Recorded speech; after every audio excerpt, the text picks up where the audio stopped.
And I will be presenting my answers for all the three questions that has been given.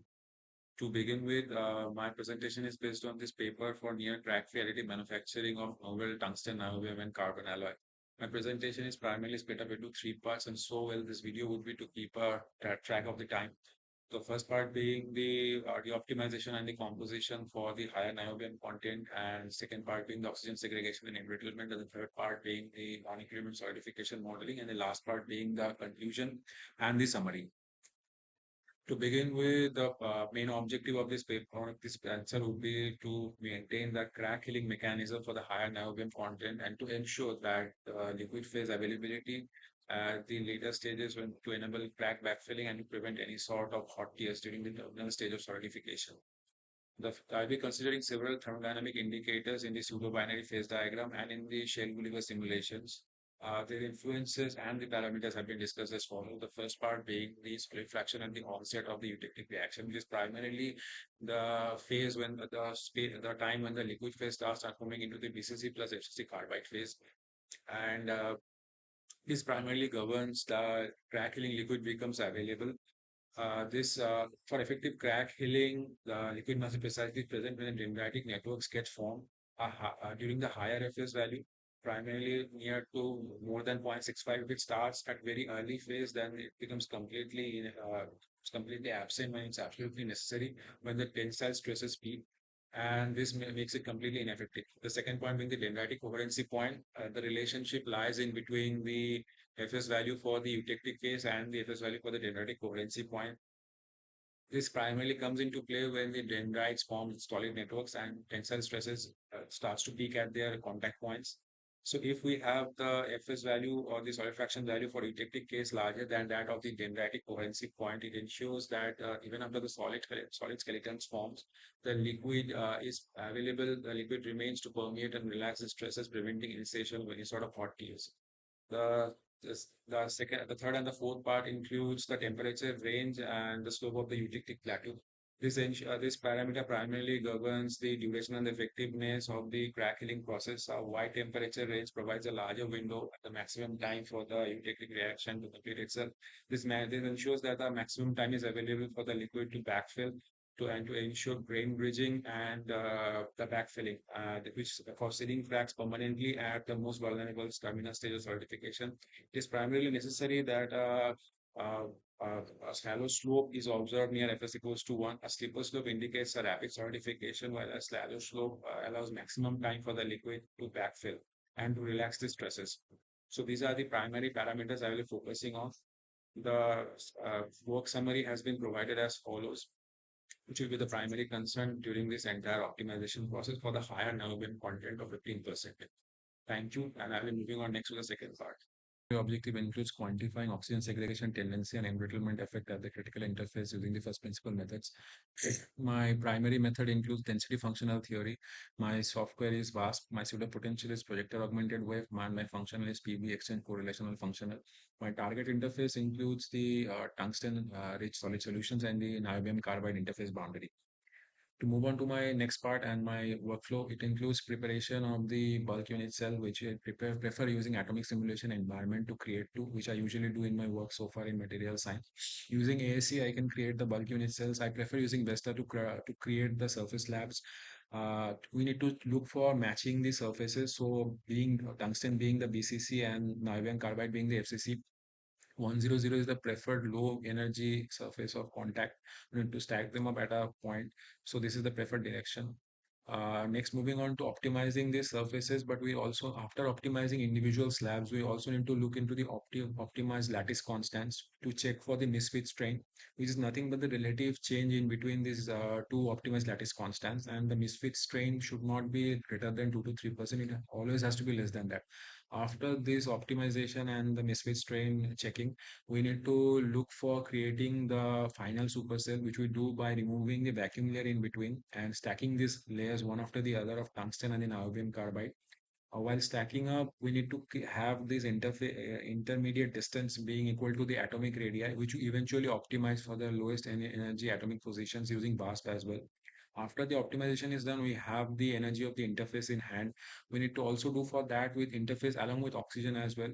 We choose a desired lattice site and place an oxygen out there. I prefer doing this using similar to what I did initially using atomic simulation environment. Using AAC, we can place that oxygen out there for that in that desired lattice site and optimize that as well, following the same procedure as we did for the interface. We have the final energies in the outcar file, and then we optimize oxygen as well, and it's more like optimizing an oxygen in a box. So after we have the optimized structure, we have the final energy from the outcar. We multiply with a factor of half to have the final energy. We put all of them in this formula for calculation of segregation energy and have the ultimate value. A negative value indicates a favorable segregation. Moving on to the calculation of the work of separation, since we have the optimized slabs from the initial cases, so we have the energy for that. We have the energy for the interface as well, and we also have the energy for the interface along with oxygen.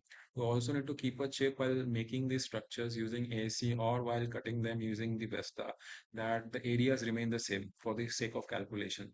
Finally, we have the final work of separation values for both clean and oxygen along with oxygen. A case where the work of separation for clean surface, clean interface larger than that with oxygen ensures a strong, tough interface, while a large reduction indicates a severe embrittlement effect.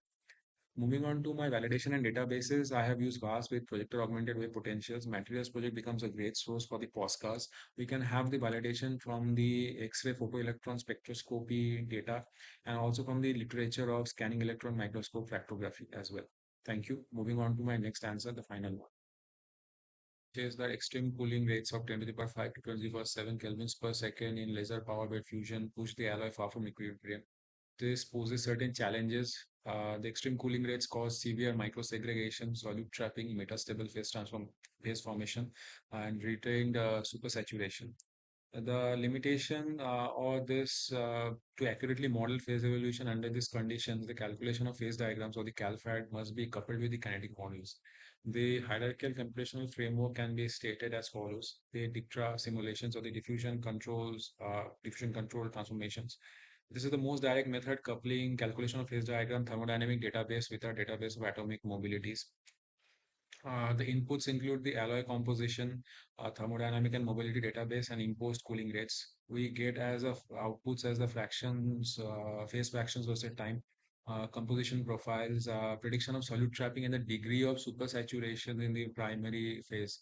The effective non-equilibrium solidus temperature. What role does it play? We can say that provides the quantitative data on how elements like niobium and carbon are distributed during the rapid solidification, which dictates the volume fraction and the composition of the subsequent eutectic phases. The second comes into the phase field modeling. The DAYS method simulates the evolution of microstructure morphology itself using calculation of phase diagram data for local thermodynamic driving forces. The inputs include the thermodynamic or kinetic data from CalFED or DICTRA, interface properties of cooling rate. The outputs being the visual and the quantity prediction of the dendritic morphology and the eutectic structure. Identification of the metastable phases that may form due to the kinetic suppression of the equilibrium phases. What it does is it directly predicts the heterogeneous microstructure observed in the paper, linking process conditions to the microstructural features like segregation channels. The last one being the advanced shale model. It is an analytical model that modifies the classical shale model to account for the finite diffusion of the solid. What it does is a quick microsegregation estimate and helps as a screening tool as well. Moving on to my next part, which is the heat treatment design guidance. For the heat treatment design and guidance, what it does is the homogenization treatment. The microsegregation profiles from the DICTRA serve as the initial state. DICTRA can then simulate an annealing process to predict the time and temperature required to have a homogeneous composition, optimizing the treatment to minimize energy use and prevent grain growth. Precipitation hardening includes if the model predicts a supersaturated solid solutions under laser power bed fusion or the calculation of phase diagram that can be used to calculate the time temperature transformation diagrams. This guides the design of an aging treatment to precipitate fine, strengthening carbides in a controlled manner, enhancing the alloy strength. That's all. These are all my answers for all the three questions that I have so far.